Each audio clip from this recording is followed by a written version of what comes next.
Hi everyone, welcome to another episode on my YouTube channel, and today I'm just gonna talk about, I guess, the New Year's and reflections. I know that as cliche as it might sound, we all take time this time of year and reflect, and I can't help but think that 2020 is, I know, a year that we all want to put kind of into the books, put away. And at the same time, I think it's important to kind of look at 2020 and what this year has taught us. So I think, one, it's taught us a lot that there's a lot of unexpected. Two, it's important to feel our grief and not to minimize it or dismiss it. Three, focus on really being in the moment and being present and letting go of expectations. And I know that's hard.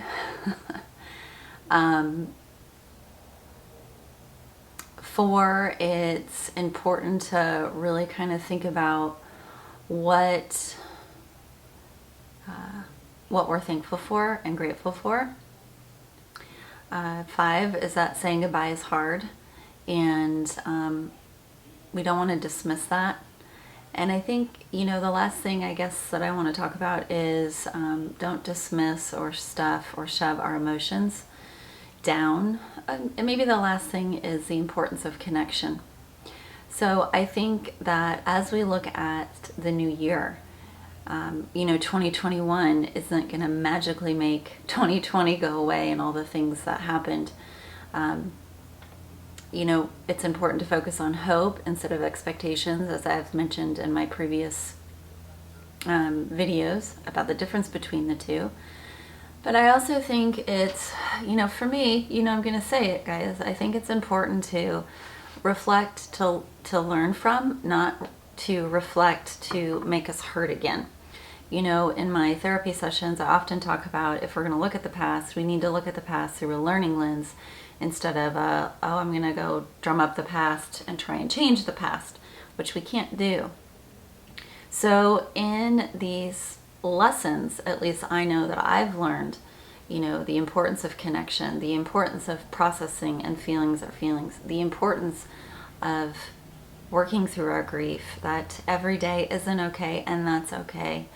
The importance of being present and in the moment, the importance of acknowledging that life is pretty unexpected, and a lot of times we don't pay attention to that, and I'm not saying that you just have to wake up every day and say, what are all the unexpected things that are going to happen? But instead look at, it's okay that I have a plan, but I also believe and trust in myself for when unexpected things happen. These learning lessons that I know that I've learned this year is, for me, the most important, well, to me, they've all been important. But this process and this notion of letting go of expectations, letting go of control, and being really present and in the moment and being grateful for what's right in front of me, the importance of connection, the importance of holding on to hope, and to realize that some things we do have to say goodbye to, even though we didn't want to. I also know that there has been a lot of deaths this year, and I'm not saying that this is something, how do we learn from that? I'm not trying to minimize that emotion in any way, but instead to acknowledge it. And that's where grief comes in. A lot of times we're just told, just focus on the positive and focus on moving forward and focus on this or focus on that. And what I want to acknowledge is it's actually good to kind of sit in our grief, not to stay in a depressed state, but to acknowledge what you've lost. I know over the holidays I was talking to my sister, and there was this feeling of like low energy, or I know that we both kind of talked about certain traditions of like cooking, or we just didn't have the energy to do it.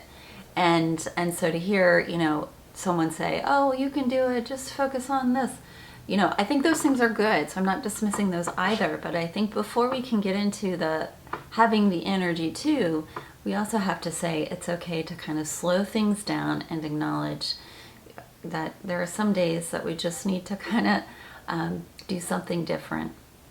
The thing about my sister and I not having low energy, well, we both have our different reasons, but for me, what I had to acknowledge is the sadness around the holidays. And I enjoy the holidays, guys. I'm not saying I don't, but this year especially, there was just some sadness.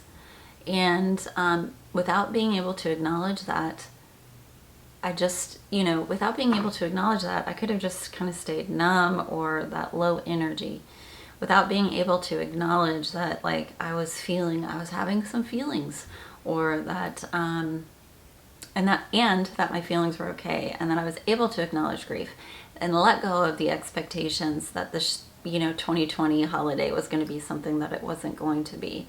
And focusing on being present and the connections that I was going to create or make, whether it was a connection with nature, a connection with family, a connection with friends, connection with, just kind of being able to kind of sit in a space with myself. I was going to make those connections. The thing about it is, how do we survive and thrive? And before we can do that, we have to acknowledge our grief or the loss. So I guess, those are some of the things that 2020 has taught me, is we've got to acknowledge the grief or the loss before we can just move forward. So those motivational and inspirational, they do help me along the way too. I know I give them too, and I hope they help you as well. But I also want to say it's also okay to focus on, as we focus on the lessons of 2020, what were your biggest or greatest lessons from this year? And the other thing I'm noticing, and Emily Fletcher, she taught me this. She does the Ziva meditation. She wrote a book, Stress Less, Accomplish More, is with death or destruction comes creation. And so I guess that's kind of, I've really been thinking about that lately.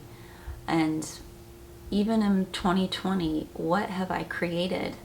What's kind of been on this path that maybe I would have never created had this trauma of coronavirus not happened. So, I think, hopefully this video is helpful to kind of get you to rethink how you want to reflect on 2020. Acknowledge all your emotions. Know that healthy connection is important. Focusing on the present moment. Expect the unexpected if you're going to expect anything. And acknowledge your grief, as well as what you've learned. All right, and if you want to share, let me know in the comment section what you've learned in 2020. Thank you for watching this video. Thank you for supporting this channel. Please share, subscribe, like to this channel to get weekly updates all about relationships and mental health. And Happy New Year.